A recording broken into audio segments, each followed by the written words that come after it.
welcome to our very first Fall Music Festival interview podcast. My name is Ekat, and Jamie is here with us as our podcast interview partner. And we hope that we could continue doing these podcasts of various topics as sort of a more in-depth way to keep all of you posted on all the amazing things happening with the Fall Music Festival and all the people and organizations that we love and support. So, this kickoff podcast, we want to tell you a little bit about the space we're sitting in right now. It's brought to you by the Creative Compound. Uh, we are in the Live Mic studio right now, and it's a brand new creative space here in Honesdale, Pennsylvania. And they're working on this creative space, and it's coming up sometime probably by the end of this month. And it's located in Honesdale on Main Street, right across from the Creative Compound. And they're going to have space here to rent photography and recording studio spaces. So for everyone out there who's either into photography or recording, you have a brand new space coming up that you could utilize in this community. So pretty exciting things going on here. So, and if you need more information, if you want to learn about what's happening here, you could visit creativecompound.biz for all the details. Again, we're very excited to start our interview part of this podcast, and the person that we have the pleasure of talking to today is Owen Walsh. So we're very excited. So thank you so much for coming out and talking to us about all the exciting things that are happening with you. Thanks for having me. Yes, of course. And just to tell you a little bit about Owen, to, of course, very few of those who don't know who Owen is. Owen was born in the town we're currently sitting in right now, and that is Honesdale, Pennsylvania. Owen has been performing his entire life, right? Yep. And he got his first professional gig at 16 years old, and he hasn't stopped since. So that's a good thing for all of us because he's that amazing. And since then, Owen has performed all over the country, including Nashville and New York City and even Los Angeles. Yep. And you're not about to stop because you're going to continue all your tours around the country, and you're going to tell us about all that in a little bit. So our first question, I'm gonna do a little bit, as we did a little bit of introduction, now we're gonna take it to Jamie to ask the first question. Well, Owen, thank you very much for coming. Absolutely. Tell us a little bit about you. Where did it all begin for you musically?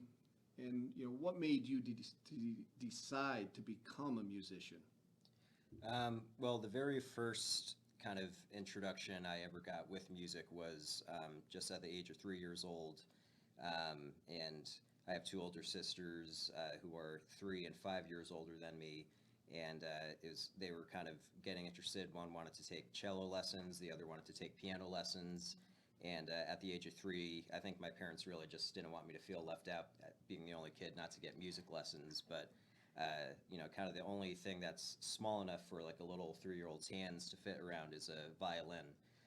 So I did listen to some, my dad and mom showed me some, CDs of violin players, both kind of bluegrass, classical. So I was interested in the sound, but it was also kind of necessity of, if I wanted to play music, this was going to have to be the first thing I got started with. So like at the age of 3.5, I took violin lessons and took them all the way until about middle school. And then right around when I was starting to kind of move away from the violin, one day when I was like just about to go into high school, I was kind of looking through one of the old closets in our house, and I pulled out my dad's old dusty Epiphone guitar that hadn't seen the light of day in years. Do you still have that guitar? Yep, we still have it. Nice. It's like I think from the 60s or early 70s. It's kind of an antique now. That's perfect. But so I just pulled it out, and there was some like old Simon and Garfunkel songbooks, and Paul McCartney and Wing, like lyrics and chords in there. And because I've been taking violin lessons, I knew how to read music already, and it being another stringed instrument, I could kind of transpose what I knew about playing violin over to guitar. And I kind of just sat in my room for like the next few weeks and kind of started teaching myself how to play the notes on the guitar. And then I started figuring out, if I play all these notes together, it makes a nice chord. So when you started playing violin, is then when you realized that you wanted to have music as part of your life, or is it when you found your dad's guitar that you really fell in love with music? I think I fell in love with music with the violin. I don't think it was until I had been playing guitar for a little while that I thought, maybe I want to actually spend my life, pursuing this. In high school, I actually, high school is the first time I ever performed in terms of singing in front of anyone before. It was I think I was a sophomore or, a junior in high school, and it was our Spirit Week talent show, and I'd been singing alone in my room when I thought no one was home, very quietly under my breath so no one would hear me because I was too embarrassed to do it in front of anyone. And then in front of a class of 1,000 kids, I decided that'd be my debut, and I got a good reaction from that debut performance. So kind of being on stage, having everyone looking at me and feeling that pressure, but I felt like it was a good kind of pressure. It didn't kind of drive me away. It kind of pulled me toward it. Yeah. And so I think that was kind of really the moment where I thought I want to do this as much as possible. That's wonderful. Well, that's, you said about at school, and I have a similar story of, it was a pep rally. We were playing Wallenpaupack again in football, and another buck bites the dust, or another one bites the dust, excuse me, by Queen was out at the time, and always after every marching band would come back in, and Jim McHugh, our bass player, would just start going bada boom, boom, boom. So we wound up having homecoming that year. Honesdale was 5-0, Wallenpaupack was 5-0.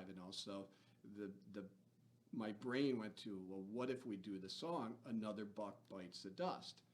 So I remember distinctly in sixth period, I'm writing the lyrics to this song, and I won't go through all of it, but it was a Mrs. Edwards English class, and I'm trying to make it so she doesn't see me writing because I'm supposed to be paying attention.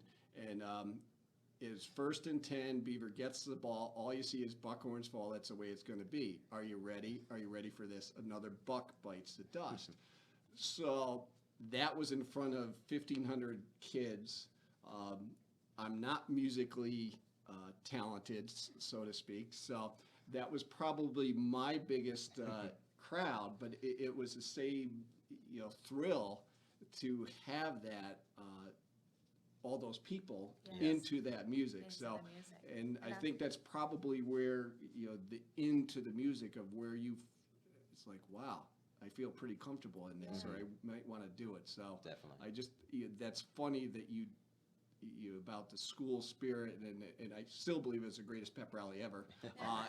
That's an old guy talking. So we have both schools here. So you guys are Honesdale, and I'm Yes. from the Wallenpaupack district. Yes. Both of my kids went to Wallenpaupack. So and for the record, Honesdale did win handily, and so We the gotta buck make that did clear, bite the right? dust. So Well, that's appropriate then. So we're talking about, when you just started out playing, and I know picking the genre of your music, or what really the music that you want to play is probably, in my opinion, is the toughest thing for an artist to come into, is Right. the genre of music. And I know you said that you kind of followed the tradition of Americana folk music, and lyrics are important to you, and they're equally important as the melodies as well. Right. So the question is, what are your biggest influences? How did you come into that style of music that is so near and dear to your heart? Well, I think kind of the first time I started, forming a musical, taste of my own was, I guess I'd start with my earliest musical memory, which is driving around, again, as a child with my family. And for whatever reason, Folsom Prison Blues by Johnny Cash was just something that was always getting played in the car. And to this day, I still think, I might be biased because of that nostalgia factor, but I still think Folsom Prison Blues is the perfect country song because, you just listen to the lyrics in it, and they're very simple lyrics, straightforward storytelling, but, it tells such a powerful story in very few words. And so I think, that was definitely influential early on, whether I knew it at the time or not. Then kind of the next memory I have musically is going down to my basement, and I found this box of cardboard box of CDs, and Led Zeppelin BBC Sessions was in there, and I just kind of like, the cover looked intriguing to me. I didn't know what Led Zeppelin was, but I put it in my CD player in my room, and I think the first thing I heard was a song that is only on this live album called "The Girl I Love, She Got Long Black Wavy Hair," and I just listened to that, and it's like this bluesy kind of hard rock riff, and from there I was like sold on Led Zeppelin like ever since.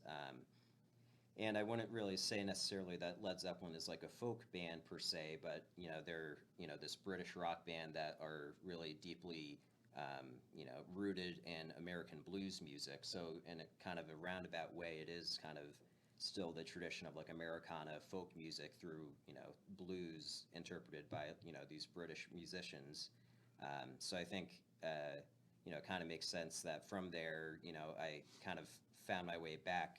I got really into the Who and the Beatles and all these great British bands after Led Zeppelin, and I kind of found my way back to more kind of traditional American folk singers, Neil Young, Bob Dylan, just James Taylor, like all these great storytellers, kind of simple singer-songwriter types that just for whatever reason I've always gravitated toward. Like I always heard the name Bob Dylan growing up, but never really listened to his music just because neither of my parents are really Bob Dylan fans. He's kind of an acquired taste. And then I forget how I stumbled on it, but the first Bob Dylan song I ever heard was "Don't Think Twice, It's All Right."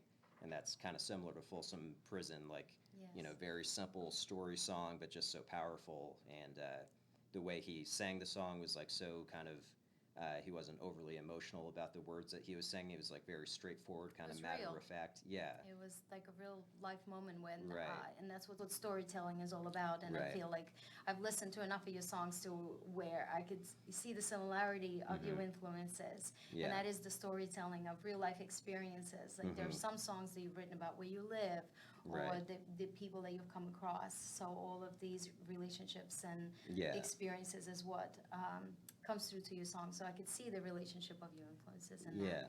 So that's kind of like what the next question was Right, going to be. and I'll just to follow up on that, and when Owen's talking about Led Zeppelin, and he was listening to on a CD, and I remember myself of wearing a Led Zeppelin album out In Through the Outdoor, which was my first foray into Led Zeppelin, and the interpretation of music, which I believe is Led Zeppelin's strongest part of, they're taking a song from the 1920s Right. and they're bringing it into something that has never been heard.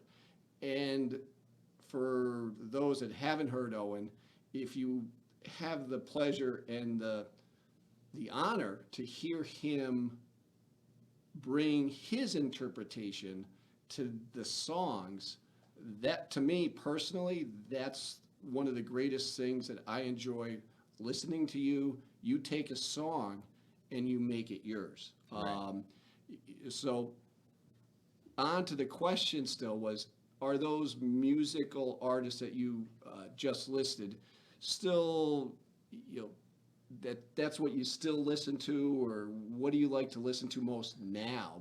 Like when you're on the road or when you're in your own living room, like are those are the people that you listen to, or do you completely go into something completely we don't even expect? Are you like sort of like your musical guilty pleasure, Yeah.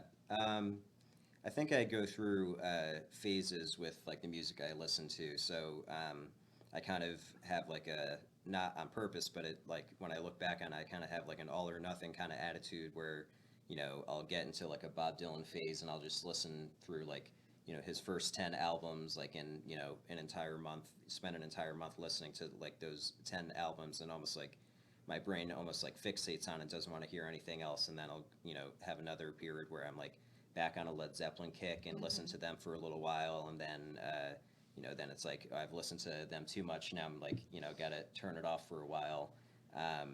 I don't know if I have anything that I'd like say is, guilty pleasure music necessarily. Kind of the funny thing about, like, you might be able to relate to this, being a musician yourself is sometimes it feels like if I'm, looking to like relax or just do something leisurely, I won't necessarily listen to music because it's hard to like turn my brain off when I'm listening to like even Yes. if it's an artist I love and it's like a song that I love. I find that my brain is still kind of like analyzing the lyrics or thinking about, oh, cool how they did that, or maybe I should try Definitely. covering this song. So like if I'm driving, going on like a long car ride, I like maybe will like listen to a podcast or like just listen to like people having a conversation, because for me that's like easier to just kind of like turn my brain off and just fully kind of get immersed in it rather than Yes. like analyzing it and trying to figure it out. Absolutely. I find that when during work, because both of us do other things other Mhm. than music, I find that having a radio on during work is almost impossible because Yeah.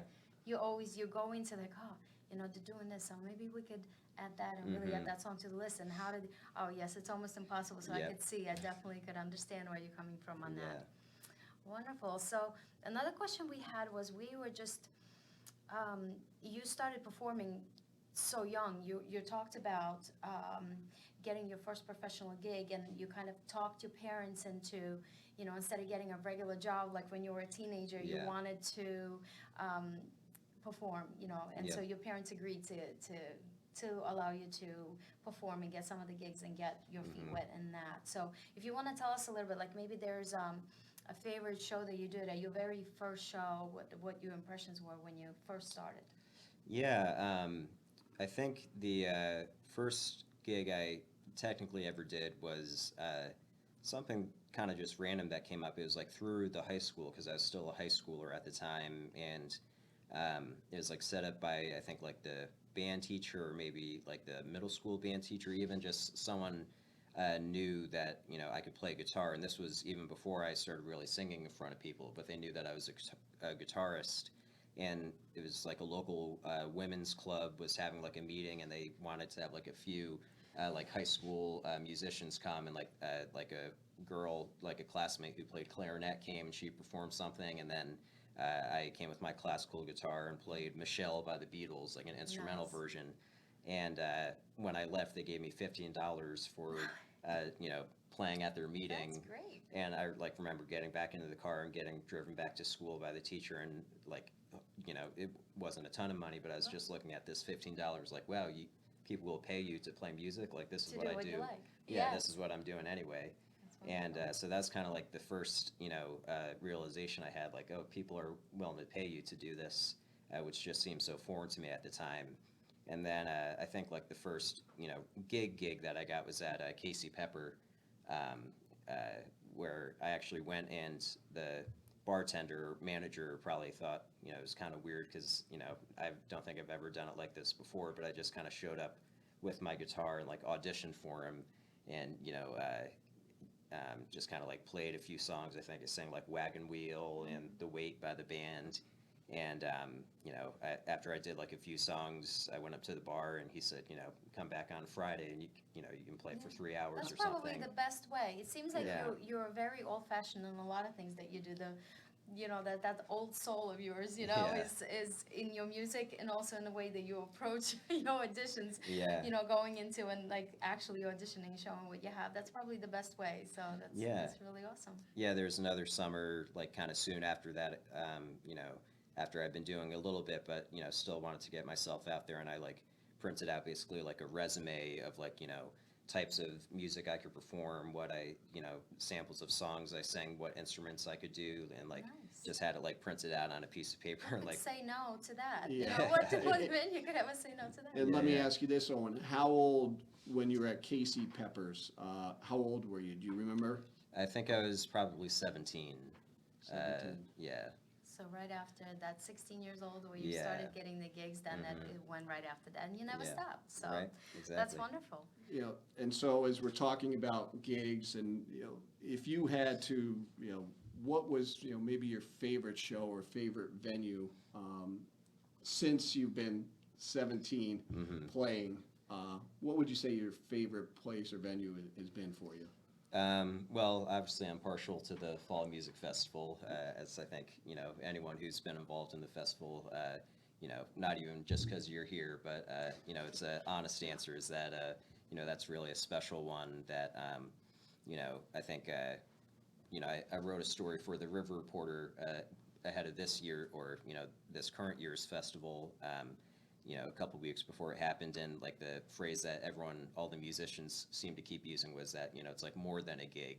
It's, because we see it as, a chance to really engage with the community and kind of get back to, it really represents what music can do in terms of, to use a cliche, bringing people together, so that's really is a special show. And I think the Door Flinger space that they have there is such a, conducive atmosphere for creating music that definitely has to be one of my favorites. And I think another favorite of mine has to be the Cooperage, which, again, not only saying that because I'm going to be performing there in December, but, that's one of the early spots where I used to go to the open mics when I was still kind of dipping my toe into performing live. And I think that's another great space where like the room just like sounds nice and it feels nice when you're in there, and it's such like a community homegrown kind of atmosphere that It feels like a little bit of a musical venue rather than a restaurant, because there's very Right. different vibes that you get Yeah. from playing in like a restaurant setting versus like a little venue like the Cooperage, where people actually sit in front of you and watch Face the you, show. yeah. Yeah, they're not, they're just eating, conversating Yep. with their friends or family or whatever they're doing at the time. They're actually coming in to see the show. They know Right. there's an open mic. They know there's artists performing. So they're coming Exactly. in to see specifically you. So it's very different. So is that something, gigs like that, for example, is that, in your opinion, something that like a young musician like yourself, when you started, when you were a teenager, those are the gigs that accelerate your musical career, like that make you, drive you? Or is there some other maybe gig that had a special place in your heart that you really think that really accelerated your passion for music and let your growth for musically? Yeah, I think really open mics were very important, especially early on. And I think they're still really like special to just my own like musical growth and kind of in terms of driving me to keep performing. Like whenever you mentioned like some of the different cities and stuff that I've played in. Like anytime I visit like a new space or like a new city, new part of the country that I've never been before, kind of the first thing I want to do is like go to whatever the local open mic is, because it's besides that it's like the easiest way to get in front of people and sing, because the nature of it is anyone can come and do it.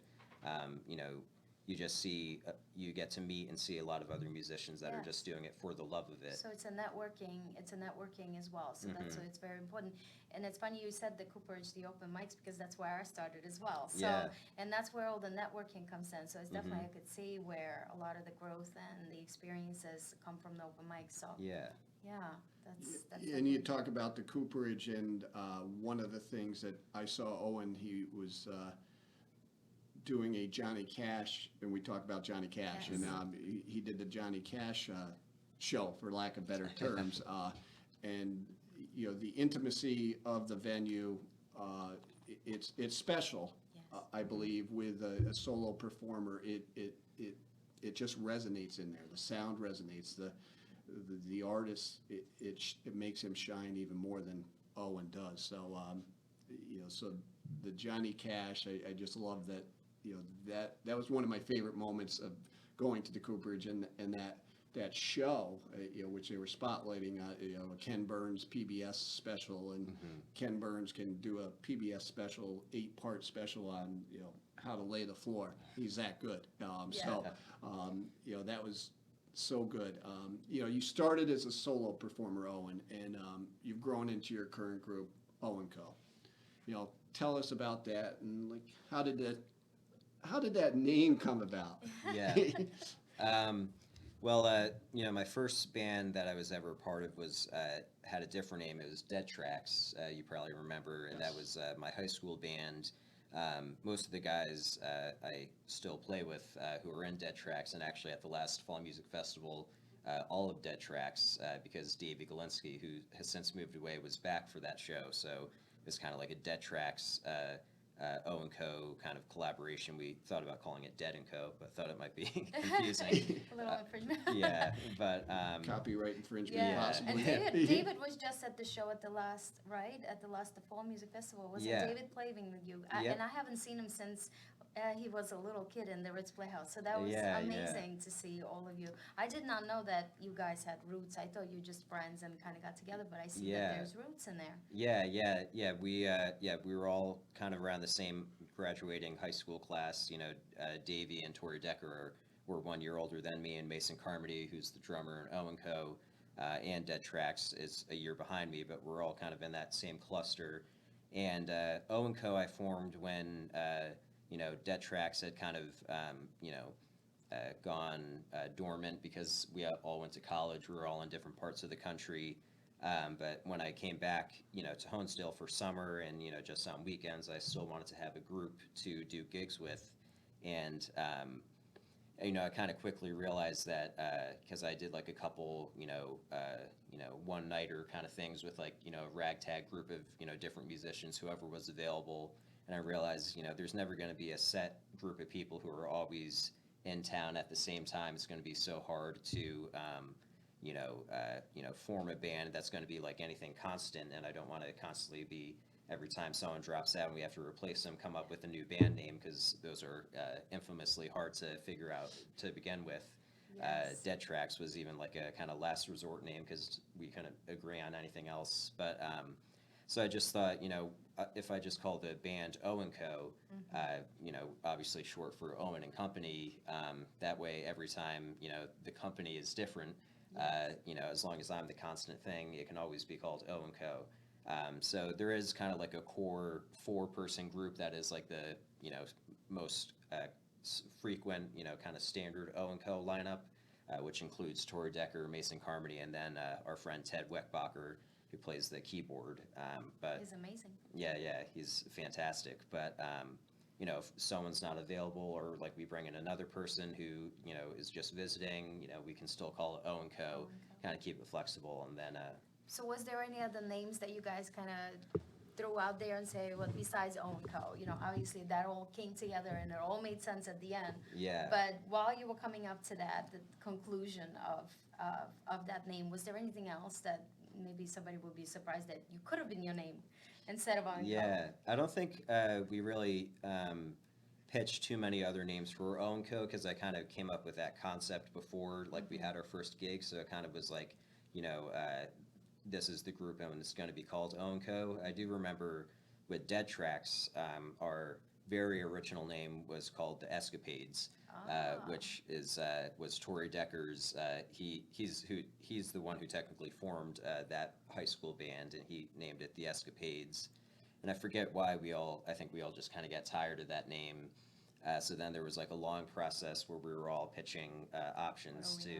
Yeah. I remember David Galinsky really pushed hard to name us the Missing H, because it was right around the time that there was that Honesdale sign up on the urban cliff. Owen'sdale. Yeah, and someone stole the H, so he thought, call us the Missing H, and That's pretty clever. yeah, I liked it, but the other guys weren't. You got in favor of it. Yeah. Right, you got outvoted. and to the O and Co, and it took me a while to learn this, as I had to put stuff up for Owen. It's O, and then it's the ampersand, right? Right, yeah.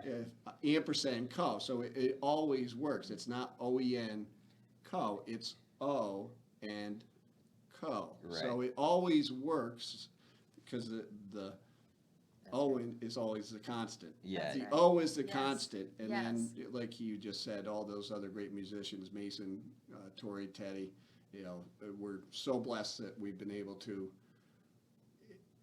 Experience their musicianship, because they work so well together. Oh, I feel like yeah. when you guys are on stage, you're like one. It's Yeah. such a pleasure to see you, really just work together, and it seems so effortless. Sometimes you just sit there like I quit. I quit because they're so good. Yeah, and you think, like, how did Led Zeppelin ever come to be? How did 4 guys on a corner Right. in that little space come to be together? And Right. now, I'm not going to say you're Led Zeppelin, but however, the talent is Pretty close. amazing. The talent's amazing that, so within a small town, that Yes. 4 guys and some Mhm. have come together and have created, to me, magic. So I it's just agree. amazing that I think so. happens. Yeah, in this little, it's like I wouldn't even put that this community is little anymore because it feels like we know so many people like you and your friends and other musicians in the community. It doesn't even feel like a small community anymore because of this vast amount of talent that's in this area.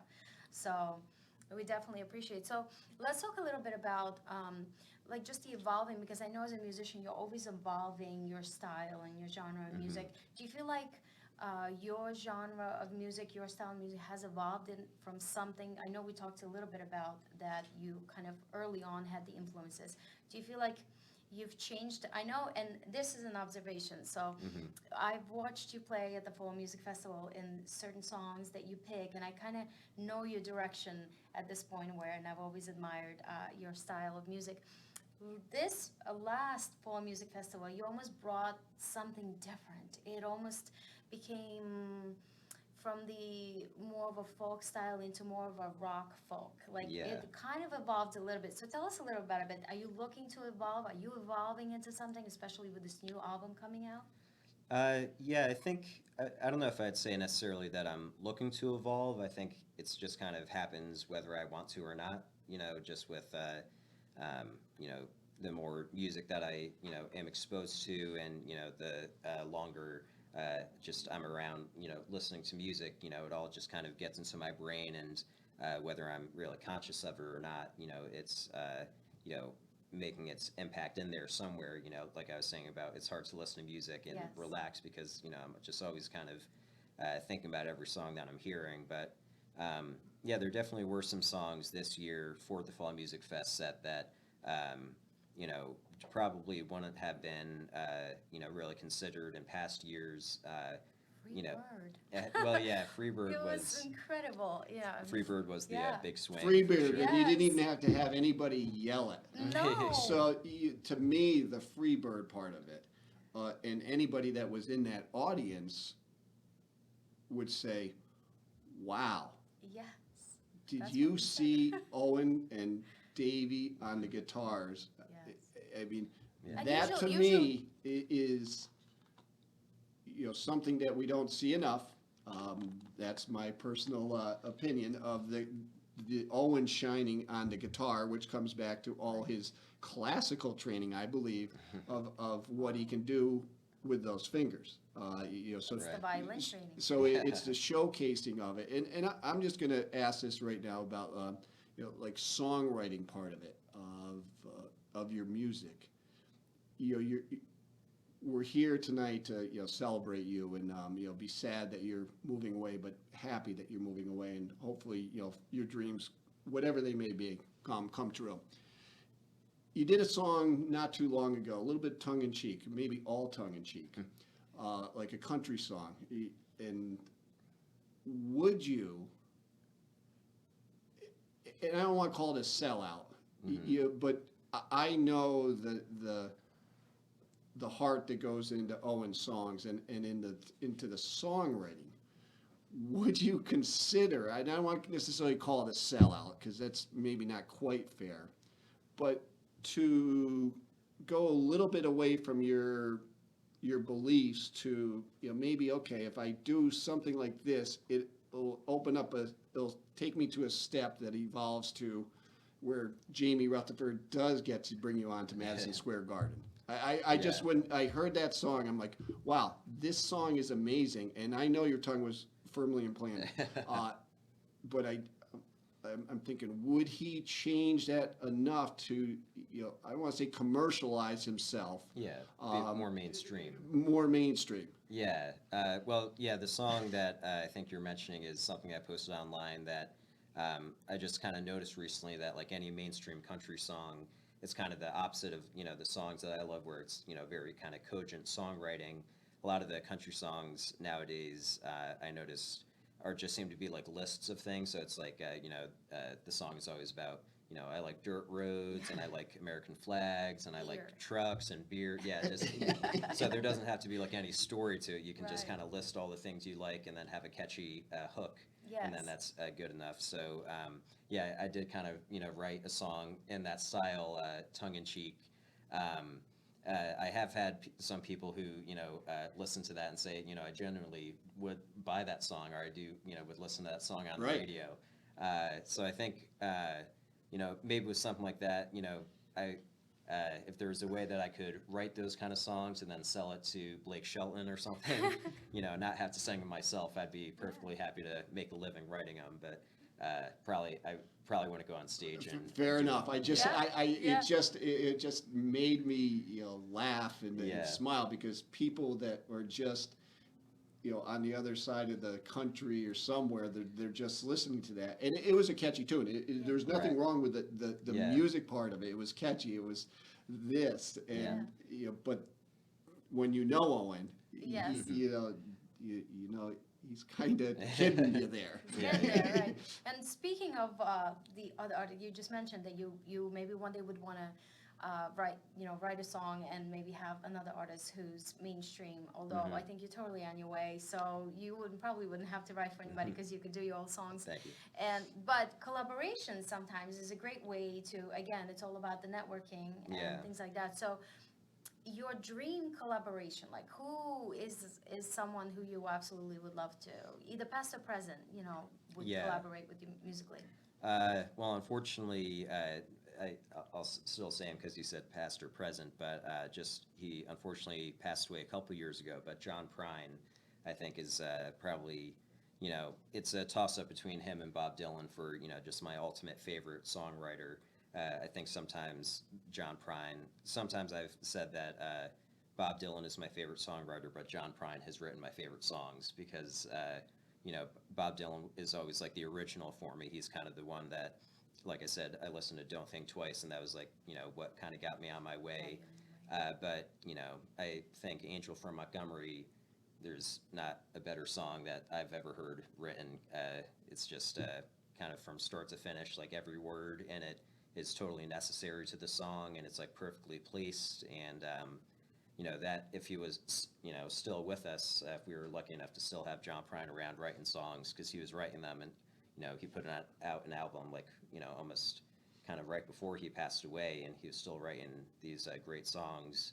I think a chance to collaborate with him and sit down with him would have been, and just kind of see how he, turns a phrase in such a, clever, witty way, or sometimes such like a heartbreaking way, using just a few words. I think would have been invaluable to have. Someone, who, could more realistically have a collaboration with. There's, I think still really great songwriters out there. There's a guy called Hayes Carl, who is kind of very in the tradition of John Prine. He's, a younger guy, still kind of writing those classic kind of folk country songs. Sturgill Simpson is, I think, another great like modern songwriter. I'm blanking on the one guy's name, but there's Jason Isbell. Yeah, Okay. yeah, he's another, I think, just like fantastic songwriter, all kind of from that same school of just like, Americana storytelling. So there's a bunch of people out there I'd love to wonderful. collaborate with. That's great. Yeah. Well, yeah, we could definitely see, like you said, the influences, and we could see your collaborations would match pretty perfectly with these people that you named. Yeah. And and definitely these, like someone like John Prine and Angel from Montgomery, they said those pieces are so timeless, right? So that's, so many people have covered their music, even, you and myself. I'm also, it's one of my favorite songs. Yeah. So definitely those songs are timeless. So even though some of the musicians are no longer with us, their music will definitely live on. And I Yeah. guess that's the inspiration and that we draw from those musicians to continue our musical paths. So Definitely. wonderful. Yeah, and you say Angels Montgomery, and it's still to this day. Last year we had an event at Irving Cliff Brewery, and Owen, Ekat, and Todd Stevens did a rendition of it. If you have a chance to go back, it's on somewhere on our Facebook page. Yeah. It's magical. It's just a moment that I'll never take for granted, and I'll always hold it dear to my heart, that is just something that was so pure. Yeah. Um, And it all goes back to collaboration. Collaborations Right? and people, like-minded, yeah. So, So, Owen, you mentioned a little bit about, the River Reporter and, your journalistic career, which, I myself and many people who have read your articles, appreciate them. We appreciate the truth, where, to me, there's very little politics. It's the human portion of our lives, and that's what I think music is. It's the human portion of putting it out there. And so, as you move forward, will you still try to, write, whether it's for a newspaper down there, or just write any articles that that and they don't even have to be for paid publication of. I'm even talking about like social causes of, the goodness of, or what's good, what's bad about the world, which I believe you do a fabulous job of. And what are your plans, do you think, about that? Yeah, I am kind of hoping that I'd say right now with my more journalistic writing and my performing music, it's like roughly a 50-50 split. I think ideally, once I make the move down south, I'm hoping to maybe get more like 70-30 with Sure. music compared to writing. But I do I do hope that I will still be able to keep doing kind of the more journalistic style of writing, because it is like kind of a different facet or a different side of that same coin of kind of like storytelling and maybe in a less poetic way, but you still kind of, with like writing a good article or writing a good newspaper story, you have to it's almost similar to a song where you have to kind of find the creative way to how am I gonna tell this in the most simple, straightforward way that keeps people interested, if it's a song enough to keep listening, and if it's a article to keep reading to the end. Right, you have to bring them in with the hook, Right. in which you do, and which you speak the truth. And in today's world, we need more truth, just straight up truth of all the good, all the bad, everything in between. and everything in Yeah. between. Yes. I mean, that's what we're. Yeah, and I think with that all starts with like the paper I've written for the most is the local River Reporter, and I think anywhere in the country that type kind of like truth telling all starts with the local newspapers. Especially like just a small independently owned it's written by and run by people who live in the same community that the readers live in. They're all affected by the same issues, so it's like I think there's something very pure about like a small town news that I think has in some parts of the country gets taken for granted a little bit. You see small newspapers are closing up shop all the time. But yeah, I think we're lucky around here to have several local newspapers that are still surviving and putting out good work. So since we're talking about, you mentioned a little bit, you briefly mentioned that the whole purpose of this interview is obviously because now we know you are going to be moving from this area. So we wanted to make sure we get together and really get to know you and make sure that people continue following you, following your path musically and personally. So tell us a little bit about your plans to, what led you to kind of make a decision to move down south. Is it musically related because you feel like you want to grow a little bit more? Tell us a little bit about that. Yeah, so for the past year, my girlfriend Molly and I were in New York City because she was going to grad school. She was going to Columbia for her master's degree. So we got an apartment out there, spent a year there, and I kind of tried to get into the music scene as much as I could around there, and maybe it's just being there for a year just isn't long enough to really get like fully immersed in such like a a music scene that has like such a deep history over there and so many people. But I was just like a little disappointed with, like, I found that wasn't really what I was hoping it would be. I kind of had the romanticized image of, Greenwich Village and, Joan Baez and Bob Dylan would be, still like, the modern versions of them would be walking around. And, I didn't totally find that. And, for years, it's this like one city that people have just keep like keep mentioning in my ear. Was Asheville, North Carolina, not to be confused with Nashville. Nashville. But Yes. yeah, Asheville with an A. Yeah. And, Molly and I, probably roughly a year ago, went down and just took a trip to Asheville. We had never, been there before. We only knew what, we had heard from our friends and relatives who love it there.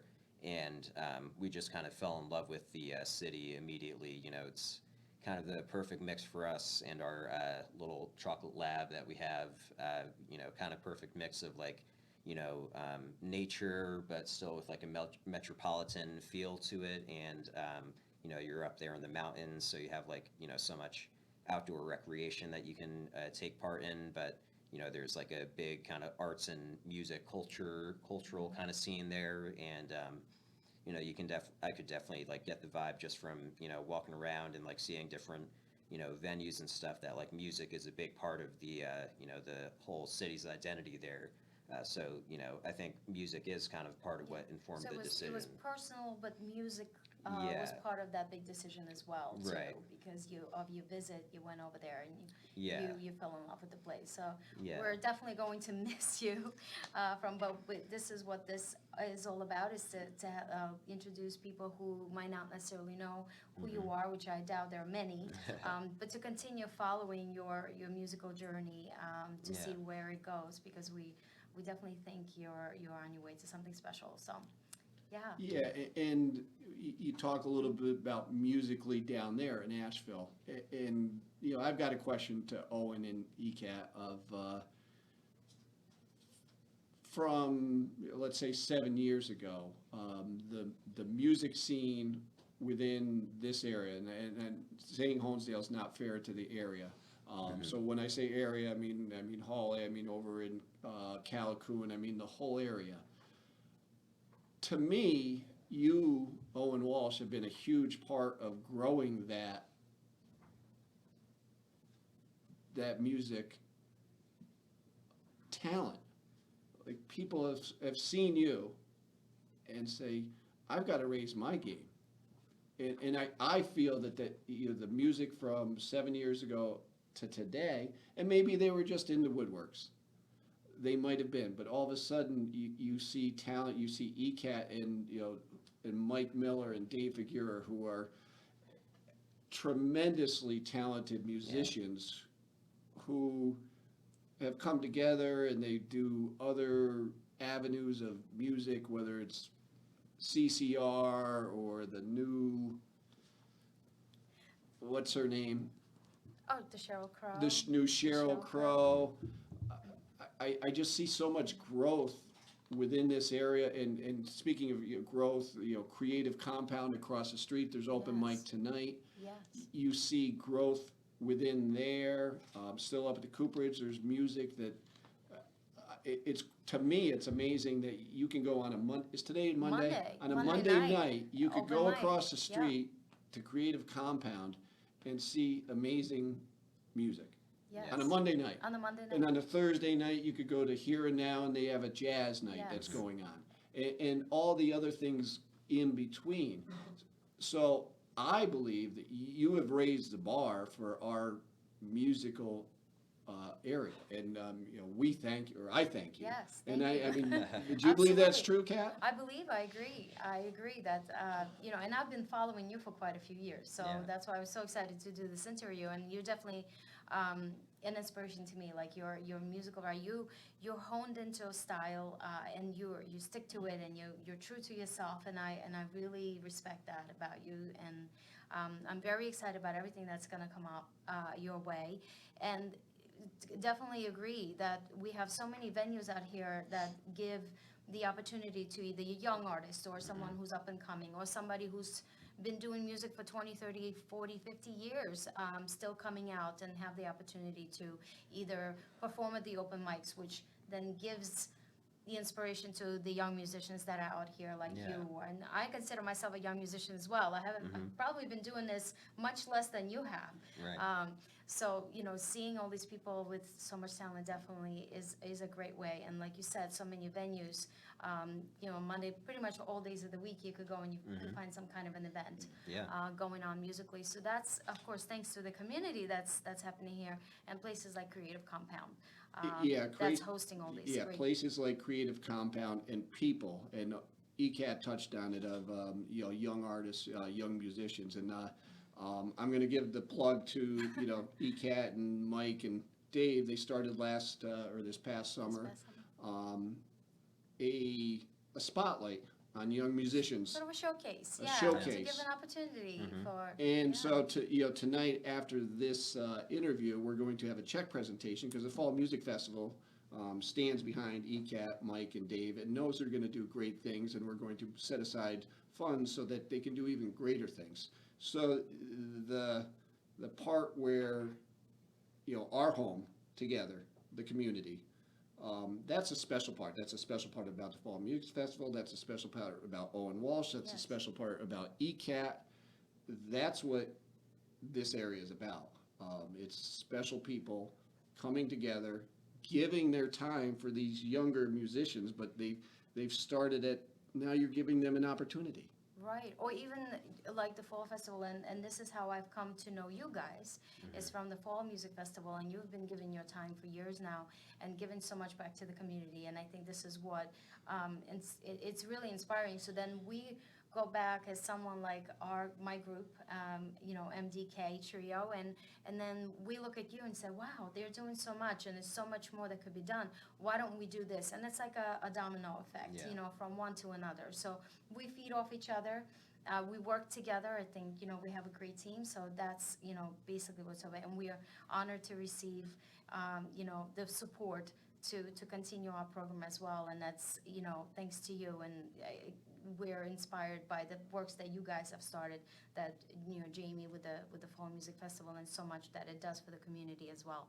So, and of course, this is all about you tonight, right? We kind of digressed a little bit, but this is all about you, and we want to hear more about this new music that's coming out. You have a new album coming up. Yeah. Now, has it already been released, or is that something that's waiting until a little bit later? Yeah, so the release date is going to be December 9th, which coincides Right on with the day.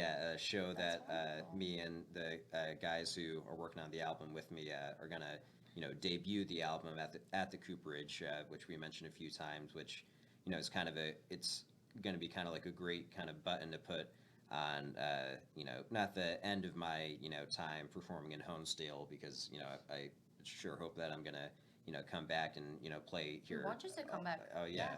We will hold you to it. Yeah, if you'll have me, I'll be back. But Absolutely. kind of unofficial, like kind of farewell show almost before I head where I'm going to head next.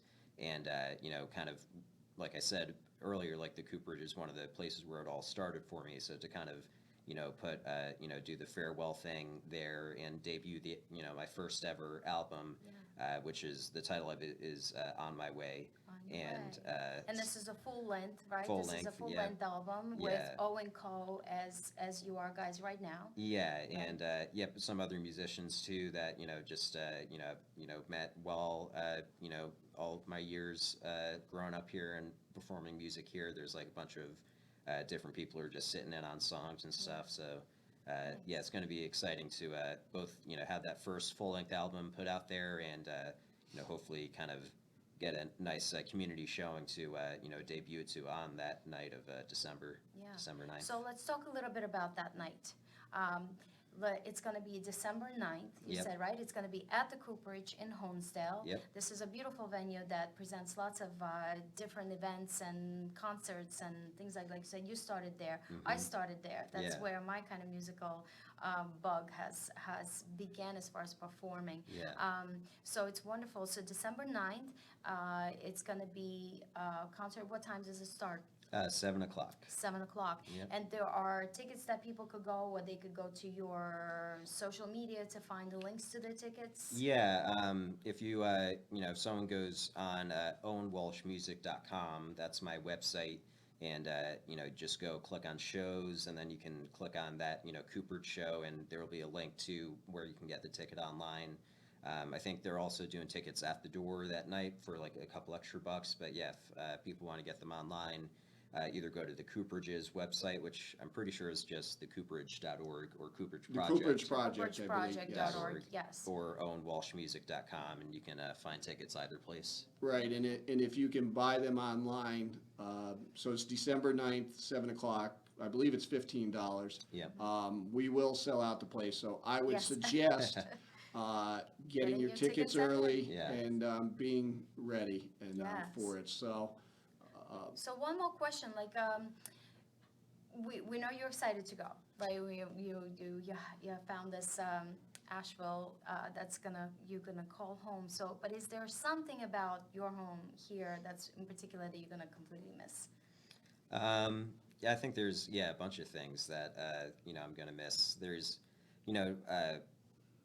part of one of the things that I thought of while both of you were just talking about just the kind of compounding effects of the community inspiring the musicians, and then the musicians making the community bigger and stronger, and then people like you doing great things for the musician community, and everything just kind of, like you said, the domino effect, like it just keeps going and going.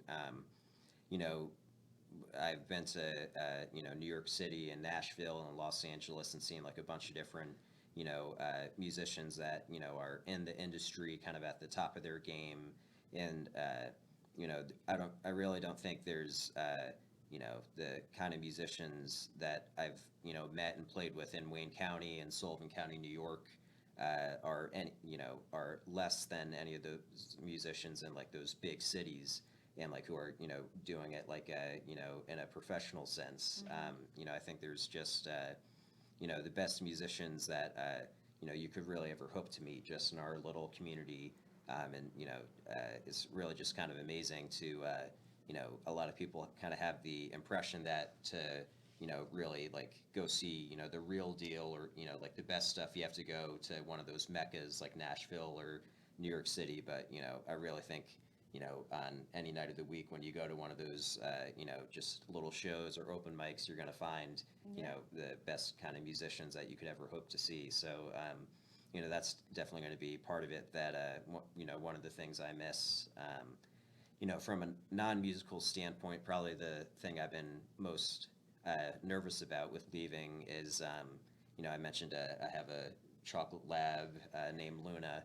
And well, although she will be coming with us, one of my favorite things to do is just there's so many parts of Wayne County that are kind of like remote out in the woods, and I can just go with her. She doesn't need a leash. She just goes off running in the woods chasing deer, and I go for a hike with her. And that's, I think, probably like a couple times a week when I'm thinking about the Asheville plans. I'm thinking, I hope there's some remote place that we're able to find, where kind of like in Wayne County, there's so many places where you can just go get lost in nature and kind of just kind of get like transported back to a different time, where it's like almost like pre-industrial civilization. Hustle and bustle of the busy city, where you could just kind of relax and Absolutely. have that quiet time, like we talked about before, without all the background noise. Where you Right. And perhaps that was probably a lot of your creative process too, is to be somewhere where your music pours out is due to like some of the places that are special to you, whether here in Wayne County. So, but Asheville could become that for you as well. So we really hope that you find that peace and quiet, and your creativity flow in your new home as well. Thank you. So the So- last thing. well, I know Luna will miss Yes. his grandparents. His grandparents will miss him family. so much. And we, musically, I'm heartbroken that Owen's going, not to be able to, to hear the what Owen is. But The good thing is that social media. And we there's could always social, follow we him can or- always follow him, and we Yes. will always be his biggest fans. Absolutely. And and we wish him nothing but the absolute best, and for one of the best persons there is. And I'm so privileged that I've gotten to know you in these past 10 years. your parents and your two older sisters did come out to my house when they were, you weren't even there yet. So Yeah. when for pizza night on Friday nights. And that's probably part of that sense of, you said it, it's a sense of community. Yeah. Where people care about each other, and it is special, and it is we thrive on it, and, Right. and that's what makes this community great. Yes. So. Well, that will conclude our interview. Owen, thank you so much for coming out and talking with us and telling us all about this wonderful career that you had and all the Yeah. future plans that you have. Thank you. And thank you for everyone for joining us for our first podcast day. This was fun. This is Yeah. great. We hope to do it again. Like Jamie said, we wish you all the best in your future, and we will definitely be following all the wonderful things that are to come your way. So we can't wait to see you perform. Again, it's at the Cooperage on December 9th at 7 o'clock. Please visit either say that website again. OwenWalshMusic.com. OwenWalshMusic.com, or you could go ahead and visit the social media, your Owen Walsh Music, Yep. or the Cooperage, or the CooperageProject.org. There's plenty of different ways for you to find tickets for the December 9, 7 o'clock. Owen will be performing his brand new album coming up. And of course, once December 9th hits, that album will be out, and people Yep. could go ahead and listen and purchase the album on Spotify and all the other music, I'm assuming all the platforms. Yeah, yep, that they can really, find. yeah, wherever people, some people use like Bandcamp or iTunes, Spotify, kind of wherever people like to listen. Yes. Yeah, it'll be on there. And for the Fall Music Festival, please, for more information, please visit the Fall Music Festival at Dorflinger on social media, and you get all the details about the Fall Music Festival and all the people and organizations that we support as an organization. And Jamie, do you have any last words before? Well, are we going to be able to hear Owen? I think so. I think Owen has a song for us as a sneak peek to the show that's going to happen on December 9th at the Cooperage. So we're going to give it away. Again, Owen, thank you so much. Yeah. Thank you again to the Creative Compound for providing us the space to do this wonderful interview. And again, we can't wait. So we're going to set up and Great. take it away with a song. Thanks so much. Thank you so much, everyone. We'll see you next Thank time. you.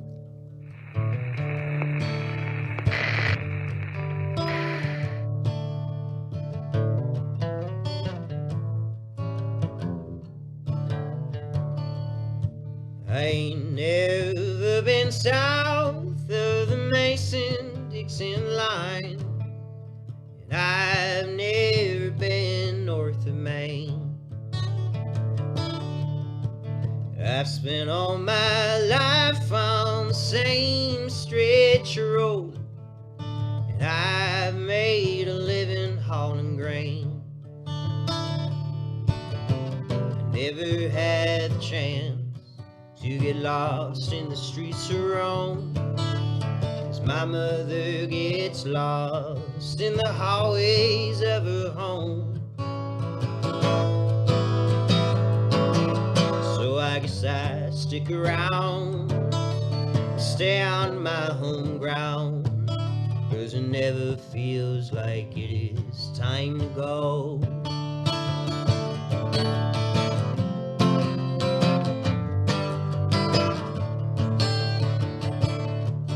In the winter it gets cold, in the summer it gets warm. Things that die in fall come back in spring. And when the sun goes down, I lay beneath the stars, wonder what tomorrow's gonna bring. Staring up at the moon's been enough to get me by. Don't need to see the world, we're all under the same sky.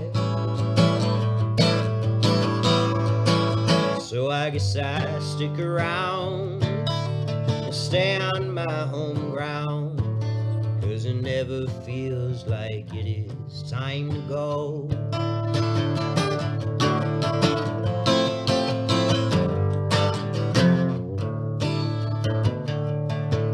Well, Bill and Jean got married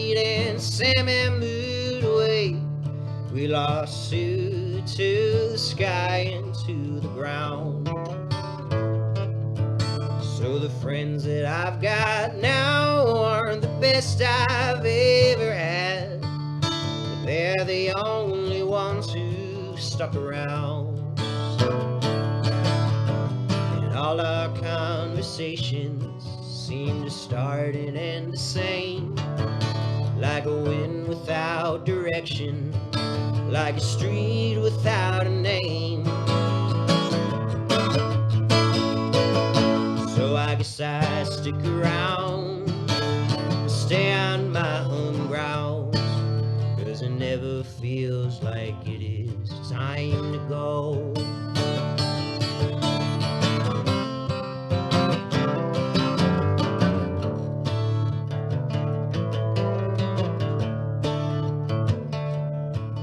Well, I went to Sunday school, so I know that when I die, I will go to heaven if I'm good. Well, Lord, I don't mean to pain you, but if it don't look like Pennsylvania, just drive me back down in my neighborhood. Let my soul fall down on the town like drops of rain.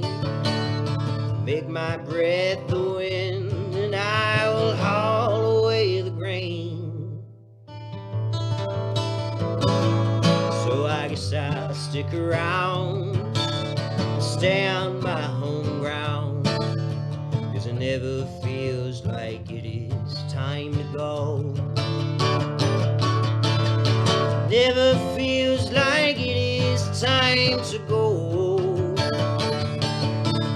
It never feels like it is time to go.